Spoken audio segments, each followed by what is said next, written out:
उसमें भी हम लोग जो आंकड़ा पहले से आ रहा था उन हिसाब से रामकृपाल यादव वहाँ जीतते हुए दिख रहे थे। लेकिन लड़ाई भाई वीरेंद्र और जितेंद्र यादव में ही होगा और रिजल्ट भी बहुत कम फासला होगा, रिजल्ट का बहुत ज़्यादा। हमारे समझ से जो आ रहा है वो श्याम रजक की तरफ ही आएगा।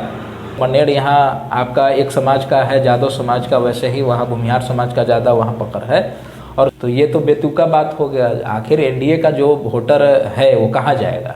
पूर्ण रूप से लड़ाई अनिल शर्मा और सिद्धार्थ सौरभ के बीच में ही था, यानी एनडीए और महागठबंधन।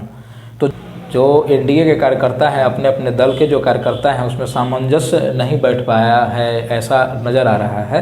तो लेकिन श्याम और ये संदीप सौरभ के बीच में ही होगा, लेकिन वहाँ पलड़ा भारी संदीप सौरभ का ही दिख रहा है। एनडीए के पाले में एकदम कंफर्म जाता दिख रहा है, जिसमें एक दानापुर और एक विक्रम। पिछले विधानसभा चुनाव में यहाँ से एनडीए का क्लीन स्वीप हुई थी, एक भी सीट यहाँ पर नहीं जीत पाई थी।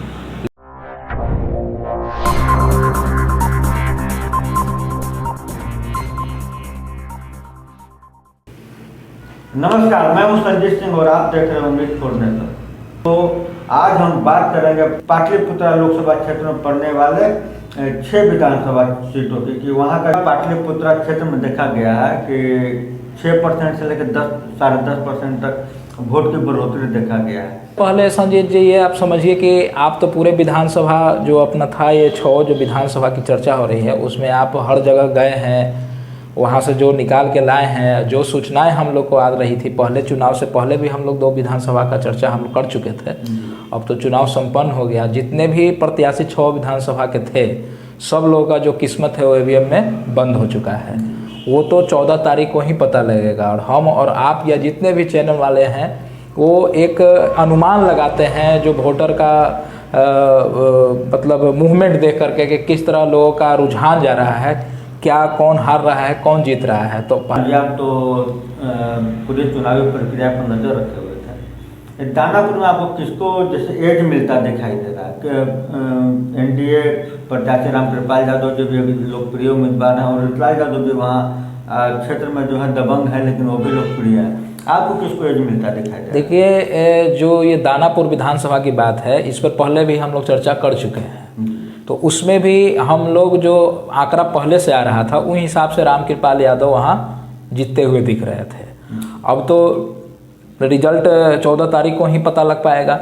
वही प्रत्याशी अपने आप को नहीं बता रहा है कि हम हार रहे हैं, लेकिन जनता तो अपना फैसला ईवीएम के द्वारा अपने ईवीएम में वो दे चुका है। अब रिजल्ट 14 तारीख को आएगा, लेकिन जो रुझान अभी तक जो आया है उसके हिसाब से लड़ाई तो रहेगा, लेकिन अंततः परिणाम रामकृपाल की तरफ दिख रहा है, ज़्यादा दिखाई दे रहा है। मनेर में क्या स्थिति लगता है? भाई वीरेंद्र जी लगातार 3 बार के यहाँ से विधायक हैं और इस बार जो पहले कल के पहले जो चुनाव एकदम बिल्कुल आसान दिख रहा था भाई वीरेंद्र जी के प्रति, वो कल थोड़ा मुश्किल हो गया। ऐसा सूचना आ रहा है कि दियारा में भी यादव समाज के वोटों में बहुत अच्छा खासा बिखराव हुआ है और मनेर के जो मुस्लिम समाज के वोटर हैं वो भी भाई वीरेंद्र जी से नाराज थे, उनका भी वोट का बिखरा हुआ है।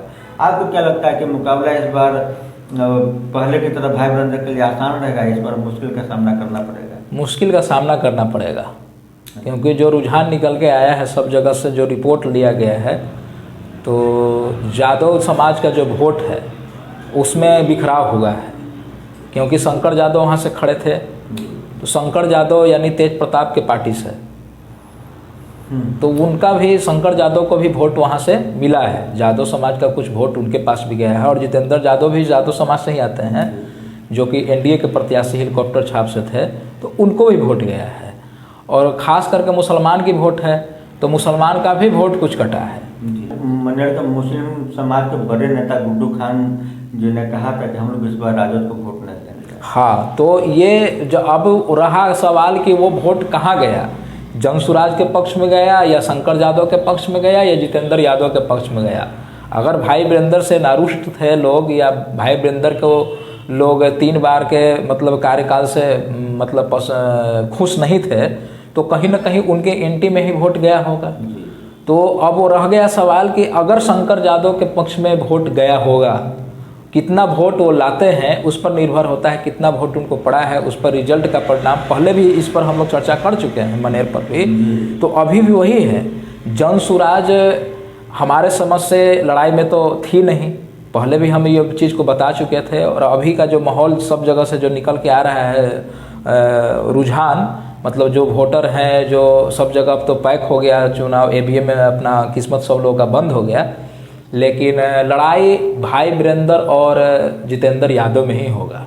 और रिजल्ट भी बहुत कम फासला होगा, रिजल्ट का बहुत ज़्यादा अंतर इस बार नहीं होना है जो अभी तक निकल के आ रहा है उसके हिसाब से। अच्छा, फुलवारी में भी मुकाबला बहुत कड़ा दिखाई दे रहा है।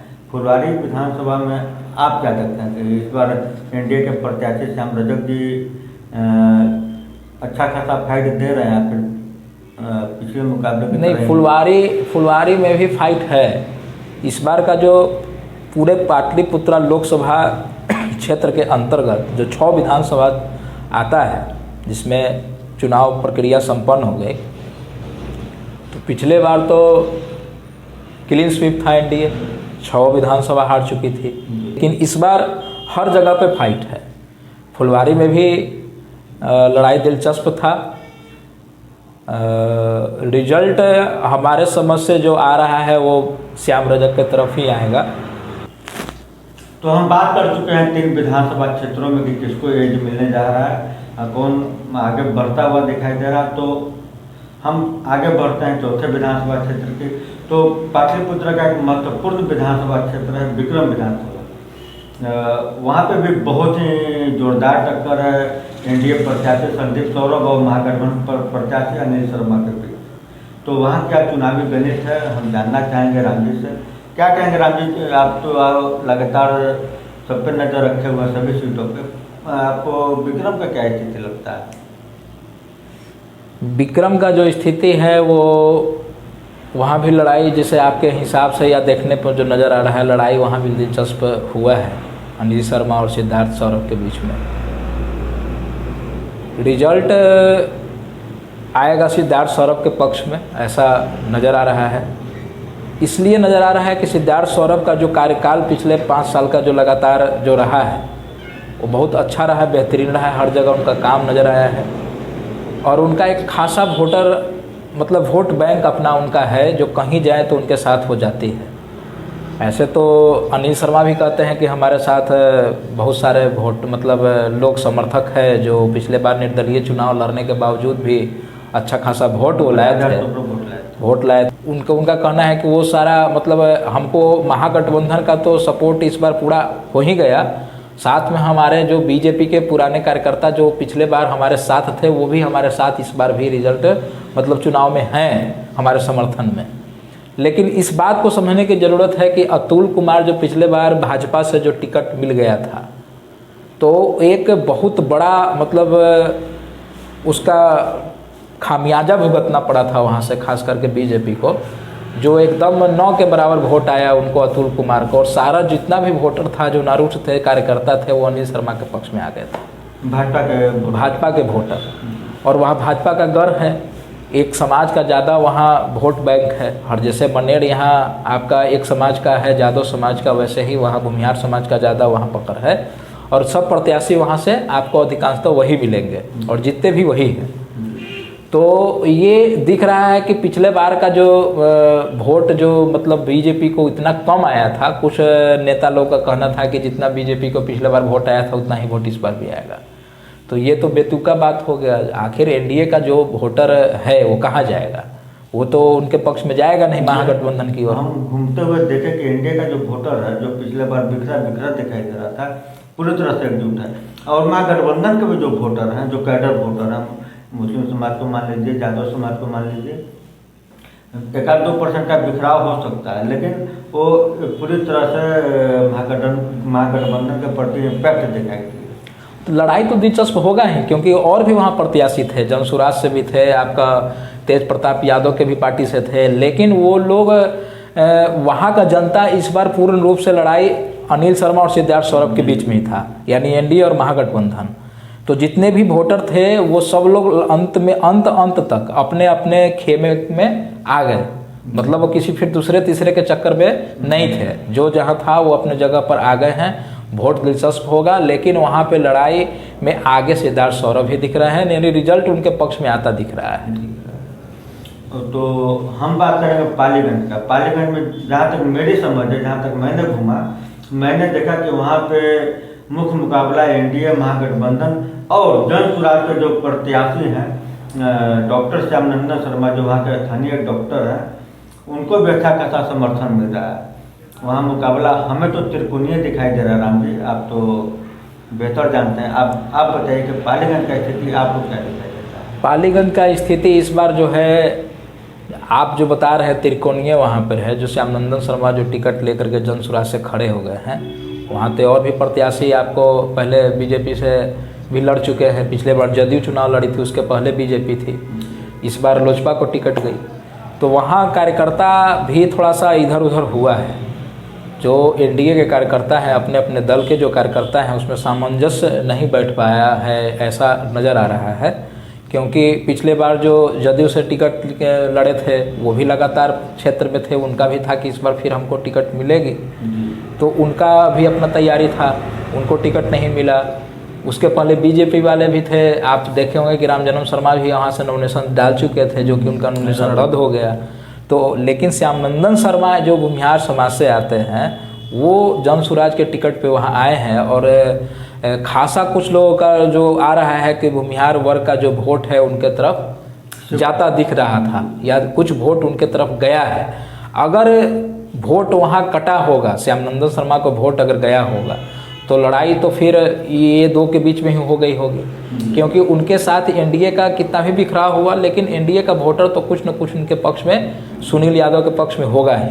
अब रह गया सवाल कि सुनील यादव के पक्ष में यादव समाज वहाँ का कितना इनके वोटर बन चुके हैं, यानी कि कितने वोट इनको दिया, उस पर भी चुनाव का मतलब निष्कर्ष निकल सकता है। लेकिन सुनील यादव का भी यादव समाज में अच्छा पकड़ है, हम लोग घूमे थे तो देखे थे। लेकिन जहाँ तक वोटिंग करने की बात है, तो यादव समाज महागठबंधन प्रत्याशी की ओर जाता दिखाई दे रहा है। हाँ, इसका एक सबसे बड़ा मतलब कारण हो नज़र आ रहा है कि तेजस्वी यादव खुद वहाँ पे गए हैं, और जहाँ जहाँ तेजस्वी यादव का ये पाटलिपुत्रा 6 विधानसभा की जो बात हम बता रहे हैं, अभी जो चर्चा चल रही है, तो पालीगंज विधानसभा क्षेत्र अभी के हिसाब से जो तेजस्वी पहले कुछ अलग था माहौल, लेकिन तेजस्वी यादव के वहाँ जाने के बाद वहाँ का जो वोटर है, जो एक तरफा जो झुकाव मतलब इधर दिख रहा था, वो धीरे धीरे उधर शिफ्ट हुआ है।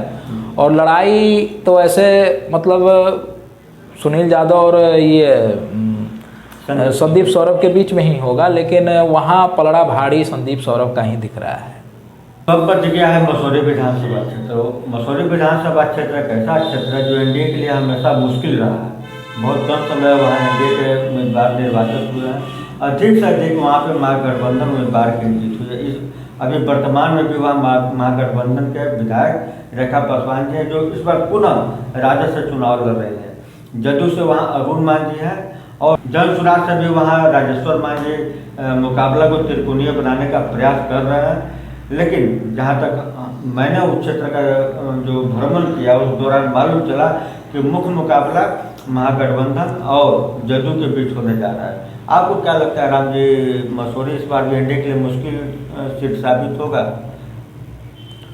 हाँ, नज़र तो आ रहा है कि एनडीए वहाँ से नहीं जीत पाएगी, क्योंकि जन सुराज जो पार्टी जो इस बार जो चुनाव मैदान में है, तो कहीं ना कहीं अभी जो सब जगह से निकल के आ रहा है, तो वो जीतने में तो सक्षम नहीं नज़र आ रही है, लेकिन हरवाने में ज़रूर इस बार कामयाब होगी वो। और जैसे राजेश्वर मांझी वहाँ से जो खड़े हैं, तो कुछ वोट जरूर काटेंगे वो। तो मांझी खास करके ऐसे तो कहा जाता तो एनडीए के पक्ष में जितना मांझी हैं, तो प्रत्याशी उनका भी मांझी है, माने एनडीए के तरफ से भी, और जन सुराज भी वही दिए है। तो वोट मायने रखता है कि जन सुराज के राजेश्वर मांझी कितना वहाँ वोट काट पाते हैं, उस पर रिजल्ट का असर थोड़ा बहुत दिख सकता है। लेकिन ऐसे अगर देखा जाए तो रेखा देवी जो है, जो महागठबंधन की जो प्रत्याशी है, वो भारी दिख रही है इस बार भी। हाँ, अच्छा राम जी, तो पूरा कर लिए राम जी सभी विधानसभा क्षेत्रों की। अब आप बताइए कि एनडीए को कितने सीटों पे एज मिलता दिखाई दे रहा है और महागठबंधन को कितने सीटों पे एज मिलता दिखाई दे रहा है? से यहाँ पर 2 सीट तो एनडीए के पाले में एकदम कंफर्म जाता दिख रहा है, जिसमें एक दानापुर और एक विक्रम, 2 सीट कंफर्म है। ऐसे भी हम लोग पहले चर्चा किए हैं। आपको बता दें कि पिछले विधानसभा चुनाव में यहाँ से एनडीए का क्लीन स्वीप हुई थी, एक भी सीट यहाँ पर नहीं जीत पाई थी।